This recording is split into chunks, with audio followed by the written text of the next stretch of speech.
Saudi अरब में कफालत के निज़ाम के तहत नौकरी बदलना बहुत से गैर मुल्की कारकुनों के लिए एक बहुत बड़ा चैलेंज समझा जाता है। लेकिन क्या आप जानते हैं कि कुछ ख़ास हालात में कफील यानी आजर की इजाज़त के बगैर भी कानूनी तौर पर नौकरी बदली जा सकती है? तो चलिए ज़रा तफसील में जाते हैं कि ये आखिर होता कैसे है। तो सबसे बड़ा सवाल यही है कि भाई अगर आजर नहीं कह दे तो क्या फिर भी कोई कानूनी रास्ता बचता है? ये वो सवाल है जो यहाँ काम करने वाले लाखों गैर मुल्कियों के जहन में घूमता रहता है। और इसका जवाब अक्सर सूरतों में है हाँ, कानून में इसके लिए बाकायदा रास्ते मौजूद हैं।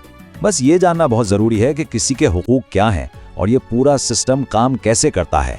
देखें, किफ़ाला या स्पॉन्सरशिप सिस्टम की वजह से अक्सर कारकुनों को लगता है कि वो जैसे एक ही नौकरी में जकड़े गए हैं, है ना? ऐसा महसूस होता है कि यहाँ से निकलने का कोई रास्ता ही नहीं है, ख़ास तौर पर अगर आजर ताउन ना कर रहा हो। लेकिन असल बात यह है कि इस मसले से निकलने के लिए दो बड़े कानूनी रास्ते मौजूद हैं। अहम बात यह है कि ये दो अलग अलग तरीके हैं जिनके तहत आजर की रजामंदी के बगैर भी इकामा ट्रांसफ़र हो सकता है। अच्छा, तो ये दो रास्ते हैं क्या? इनमें फ़र्क समझना बहुत ज़रूरी है। एक है खुदकार वजूहात, यानी ऐसे हालात जहां सिस्टम खुद ही ट्रांसफ़र की इजाज़त दे देता है, जैसे इकामा एक्सपायर होने पर। यह सारा काम ज़्यादातर कवा प्लेटफॉर्म पर ऑनलाइन ही हो जाता है। दूसरा रास्ता है अथॉरिटी से मंजूर शुदा, जिसमें लेबर ऑफिस या कोर्ट जाना पड़ता है, मिसाल के तौर पर अगर तनख्वाह ना मिल रही हो। चलें पहले रास्ते की बात करते हैं, यानी खुदकार मुंतकली। ये वो सूरत हाल है जहां सिस्टम खुद ही देख लेता है कि ट्रांसफ़र बनता है और इस तरह ये पूरा अमल बहुत आसान हो जाता है। तो इसमें चार ख़ास सूरतें हैं। पहली तो ये कि अगर किसी को काम करते हुए 1 साल से ज़्यादा हो गया है तो वो 90 दिन का नोटिस देकर ट्रांसफ़र ले सकता है। दूसरी सूरत यह है कि अगर कोई नया आया है और 3 महीने में उसका इकामा ही नहीं बना। तीसरी ये कि अगर इकामा या वर्क परमिट एक्सपायर हुए 3 दिन से ज़्यादा हो गए हैं। और चौथी जो बहुत अहम है, अगर मालिक ने झूठा हुरूब यानी गैर हाजिरी की रिपोर्ट लगा दी है तो 60 दिन के अंदर ट्रांसफ़र हो सकता है। अब आते हैं दूसरे रास्ते पर। यहाँ मामला थोड़ा मुख्तलिफ है। इन हालात में कारकन को अपना केस साबित करने के लिए सऊदी लेबर हुक्काम के पास जाना पड़ता है। यहाँ सिस्टम खुद ब खुद कुछ नहीं करता। इस कैटेगरी में क्या शामिल है? जैसे कि अगर लगातार 3 महीने से तनख्वाह नहीं मिली या फिर कॉन्ट्रैक्ट कानूनी तौर पर खत्म हो गया हो। एक और बहुत दिलचस्प केस है तिस्तर का, यानी अगर कोई अपनी कंपनी में गैर कानूनी तिजारती पर्दापोशी की रिपोर्ट करता है और जाहिर है अगर किसी के हक में पहले से कोई कोर्ट का फैसला मौजूद हो। अच्छा, अब एक बहुत ही अहम बात, खास तौर पर उन लोगों के लिए जो यहाँ नए नए आए हैं। मुलाजमत के पहले साल से जुड़ा एक बहुत बड़ा उसूल है जिसे बिल्कुल भी नज़रअंदाज नहीं किया जा सकता। जी हाँ, 1 साल।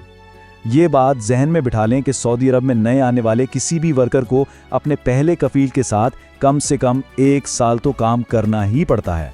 इससे पहले ट्रांसफ़र का सोचना भी मुश्किल है।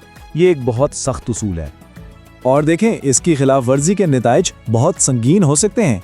अगर कोई 1 साल पूरा होने से पहले कॉन्ट्रैक्ट तोड़ने की कोशिश करता है तो उस पर जुर्माने भी हो सकते हैं, उसे फाइनल एग्जिट पर भेजा जा सकता है और यहाँ तक कि वीज़ा और भर्ती पर आने वाला सारा खर्चा भी वापस करना पड़ सकता है। लेकिन हर कानून में कोई ना कोई रियायत ज़रूर होती है ना? तो इस 1 साल वाले कानून का भी एक बड़ा इस्तिस्ना है और वो ये है कि अगर कफील किसी के आने के बाद 3 महीने के अंदर अंदर इकामा नहीं बनवाता तो फिर ये 1 साल वाली शर्त ख़त्म हो जाती है और ट्रांसफ़र का हक मिल सकता है।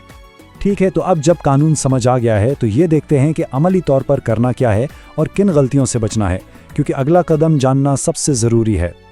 ये स्लाइड बहुत अच्छी तरह से दिखा रही है कि दोनों तरीक़ों में क्या करना है।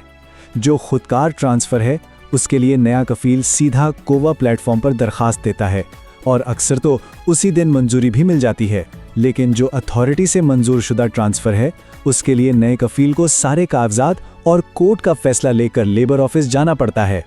ये एक और बहुत ही ज़रूरी कदम है, कॉन्ट्रैक्ट को बाकायदा ख़त्म करना।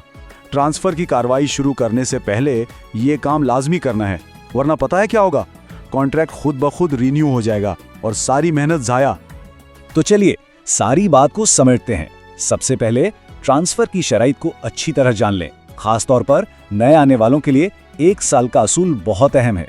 अपना कॉन्ट्रैक्ट हमेशा नोटिस पीरियड देकर सही तरीके से खत्म करें और सही चैनल का इस्तेमाल करें। खुदकार ट्रांसफ़र के लिए कवा और बाकी मामलात के लिए लेबर ऑफिस। याद रखें, इन कानूनों का इल्म ही सबसे बड़ी ताकत है। और आखिर में ये सवाल कि जैसे जैसे लेबर कानून बदल रहे हैं, मुस्तकबिल में ये कफालत का निज़ाम और वर्कर्स की नकलो हरकत कैसी होगी, ये एक ऐसी चीज़ है जिस पर वाकई नज़र रखने की ज़रूरत है।